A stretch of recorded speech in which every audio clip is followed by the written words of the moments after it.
એને પછી ઈસુ શહેરે શહેર અને ગામે ગામ પ્રસાર કરતો જાયને અને પરમેશ્વરના રાજનો તાજો હમીસાર સંભળાવતો જાયને ફરવા લાગ્યો.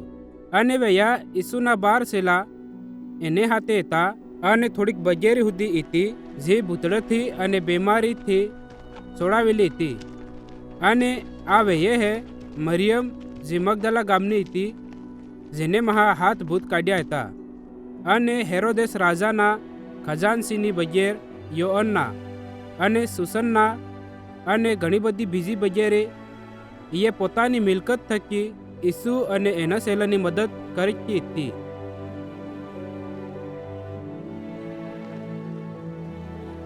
જ્યારે મનખાનો મોટો ટોળો ભેગો થયો જે અલગ અલગ શહેરોમાં આવ્યા હતા ત્યારે ઈસુએ એનાને એક દાખલો બતાડ્યો.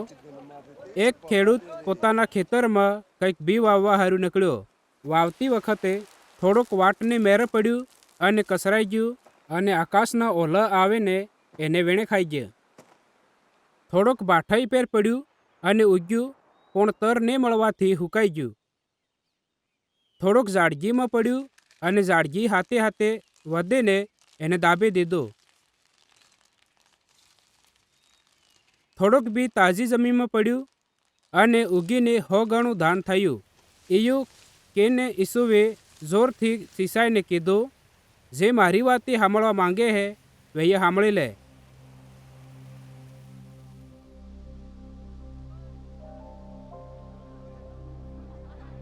ઈસુને શિલવે એને પૂછ્યું કે એના દાખલાનો અર્થ શું હે. ઈસુએ કીધું, તમને તે પરમેશ્વરના રાજના ભેદની સમજ આલેલી હે પણ બીજાને દાખલામાં સંભળાવવામાં આવે હે. એટલે કે વૈયા બાળે તે હે પણ એનાને કંઈ બાળવા નહીં જડતું અને સાંભળે તે હે પણ વૈયા કંઈ સમજતો નહીં. દાખલાનો અર્થ એમ હે, બી પરમેશ્વરનું વસન હે. રસ્તાને મેરેવાળું બી એવો મનખાને વતાડે હે જે નવે સાંભળ્યું ત્યારે શેતાન આવીને એનાના મનમાં સોર લઈ જાય હે કે ખેતો એવું નહીં થાય કે વહીએ વિશ્વાસ કરે અને એનાને તારણ મળે. બાઠાઈ પેર પડેલું બી એવો મનખાને જેમ હે, વહીએ વસન સાંભળીને આનંદથી ગ્રહણ તે કરે હે પણ પરમેશ્વરનું વસન એનાના અડધામાં ઊંડાઈથી નહીં રાખવાને લીધે વસન થોડોક દાડો હારું રહે હે. એના પછી વસનને લીધે એનાય પેર દુઃખ ને તે સતાવ થાય હે. તે વહીએ તરત પરમેશ્વરના વસનની પેર વિશ્વાસ કરવો છોડ દે હે.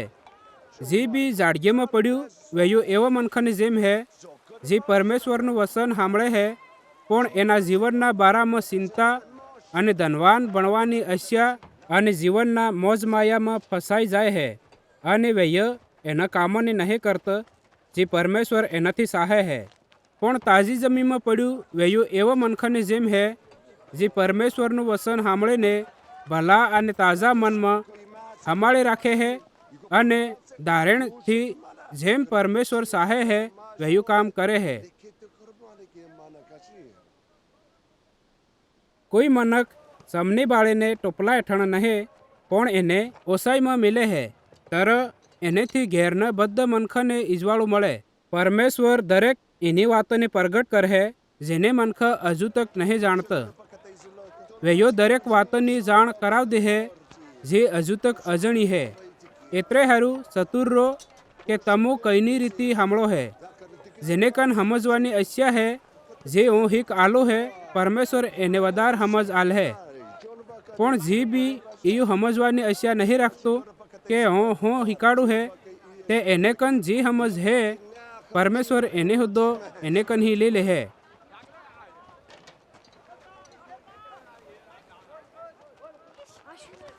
ઈસુની આઈ અને એના ભાઈ એને કને આયા પણ ભીડને લીધે એને મળી નહીં શક્યો. ત્યારે ઈસુને કીધું, તારી આઈ અને તારા ભાઈ બાર તો ઈબ હે, તને મળવા સાહે હે. ઈસુએ એને જવાબ આલ્યો, મારી આઈ અને મારા ભાઈ ઈયસ હે જે પરમેશ્વરનું વસન સાંભળે અને માને હે.